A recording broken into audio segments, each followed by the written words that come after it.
So today marks 1 month since George Floyd's death. Senator Tim Scott and Congressman Pete Stauber developed an impactful reform to keep our community safe with better policing. This should have been a week that we could show the nation that we could come together to solve problems.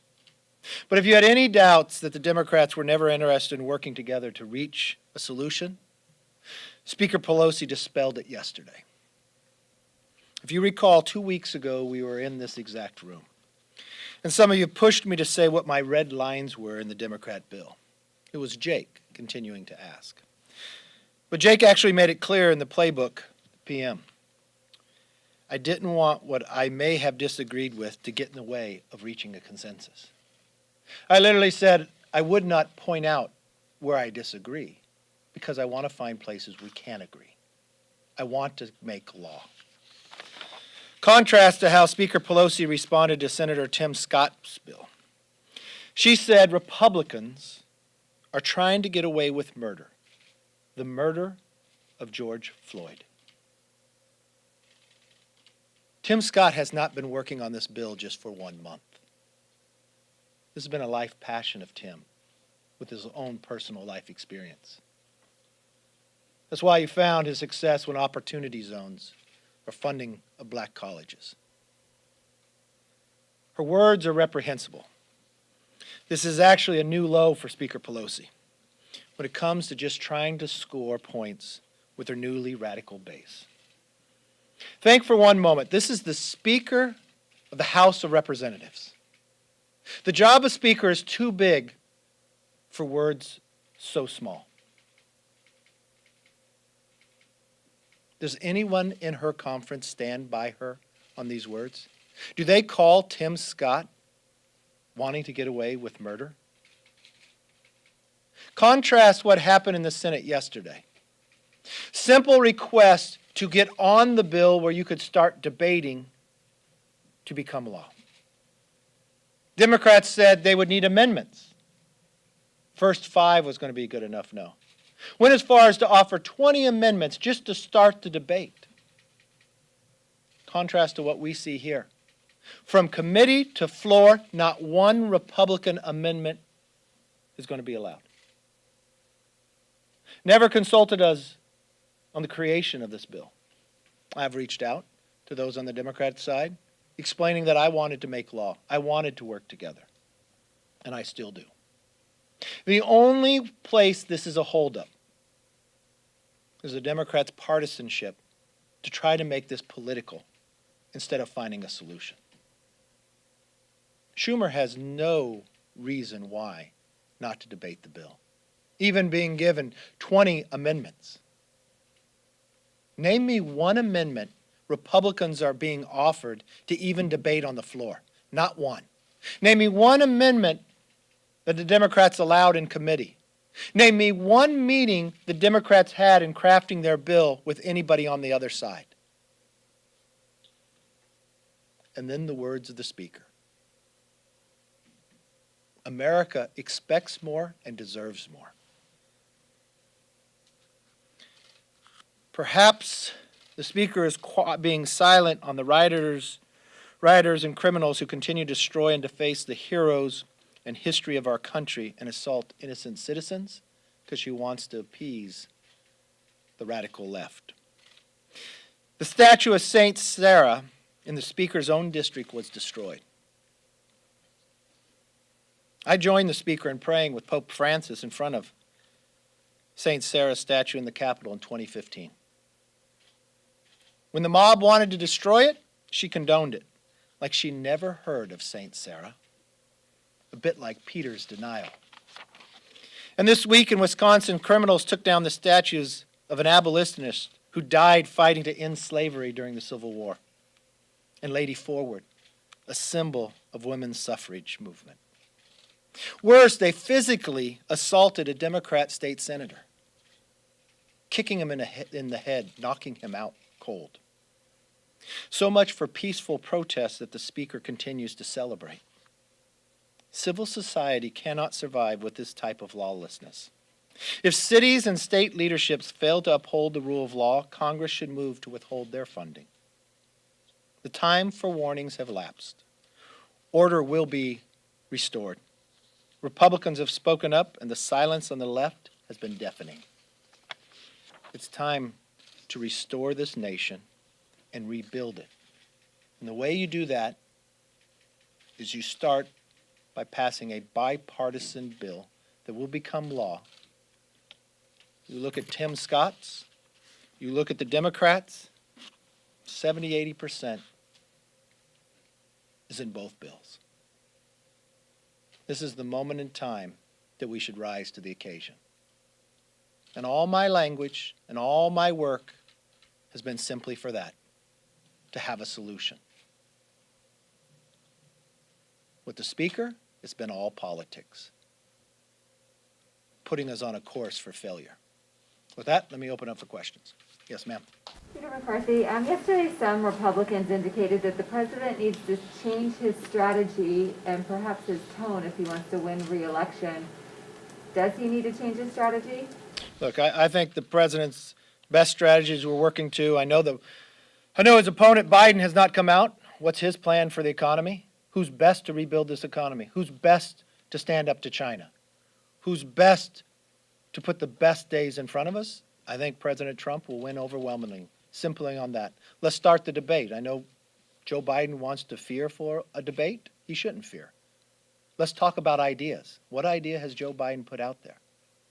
The sooner the campaign starts, the sooner the numbers will go up.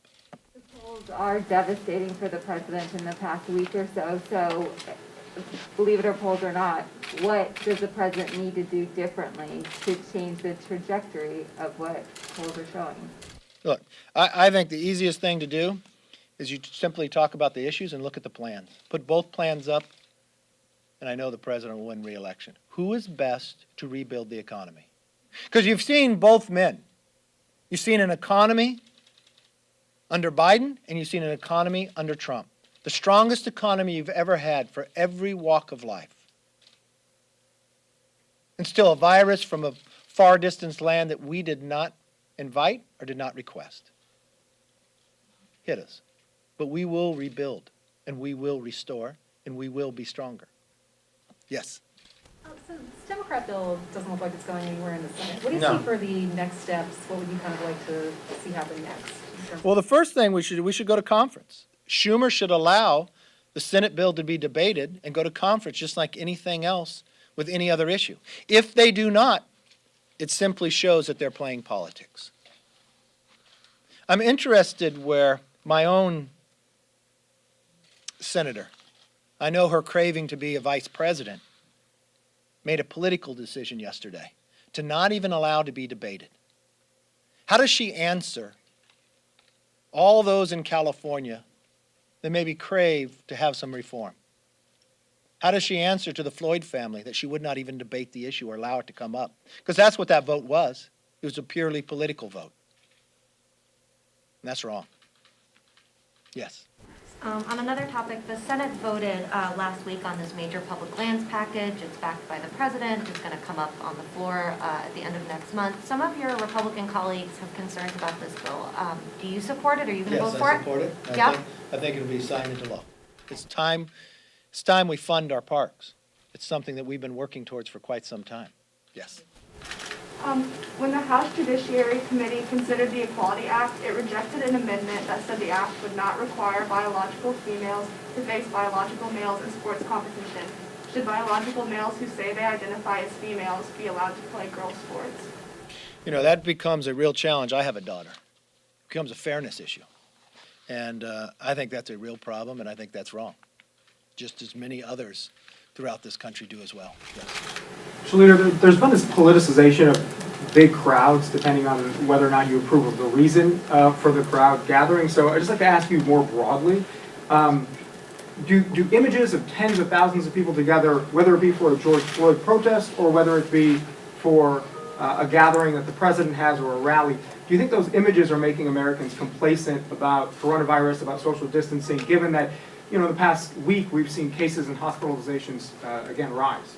I know we're coming after a couple weeks after all these protests, and I know they get passionate, and I watch them on TV where I see people screaming. And remember, we learn something new about this virus every day.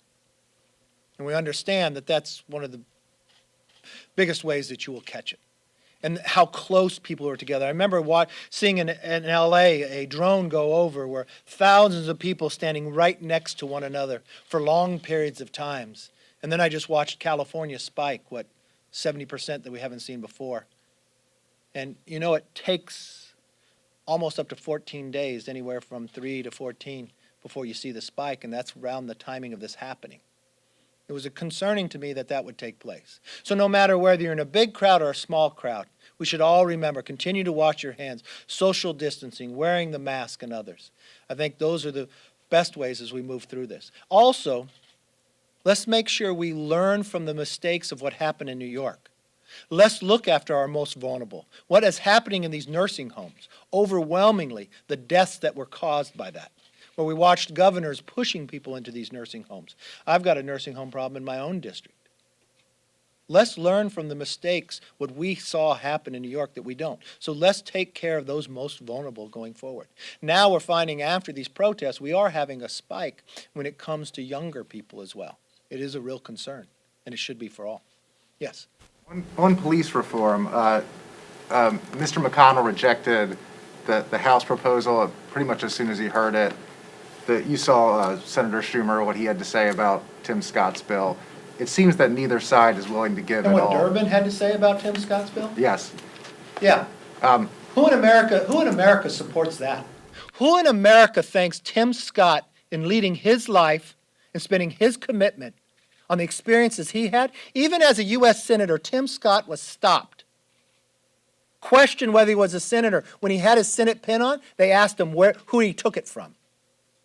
And the Speaker of this House claims that Tim Scott is about a murderer when he's committed his life to making a difference? That's appalling to me. Or Durbin saying it's a token. That's appalling to me. Or the idea that Democrats on the Senate side would not even allow the bill to come up. Do they care about the issue? Or do they want to play politics? A simple example would be amendments on this side as well. You have enough people, you have shadow voting where you got all these votes in your pocket, so the people don't even have to be here on your side. You're guaranteed to win. But you're guaranteeing you're not going to solve the problem by what they're doing. And that's appalling to me, and it's unacceptable. Do you think the police reform is effectively dead for the year? I don't get to determine that. The Speaker of the House, Nancy Pelosi, and Chuck Schumer, because of the rules of the Senate. And they both apparently made a decision to kill these bills. That will not stop us from working, trying to solve it. Thankfully, the President took executive order action. Otherwise, there would be no change. Yes? The President has been describing the coronavirus. He's been calling it the Kung flu. Do you think that's an appropriate way to characterize the coronavirus? Do you think that's the most pressing issue you have about the coronavirus? I know, but what I'm thinking about is why that is your most pressing issue as a question. When we just seen a spike in coronavirus, you're concerned about somebody and the way they name it. That's appalling to me. You know what? I think we should all focus, learn more about this disease, and stop this virus. But every time I've come here, you've always had those type of questions. It's interesting to me if that's what your viewers care most about. Because you know what my constituents care most about? Their safety and their health. And if you want to debate what's it called and what's it not, that's not what they're debating. They want to make sure they see a vaccine for it, and that's what we're moving towards. Therapies for it, and you see great movement. We've done things this country has never done when it comes to the FDA and others. So no, that's not my biggest concern. My biggest concern is the safety of Americans. And that's what I look forward to. Thank you all very much. I appreciate the time.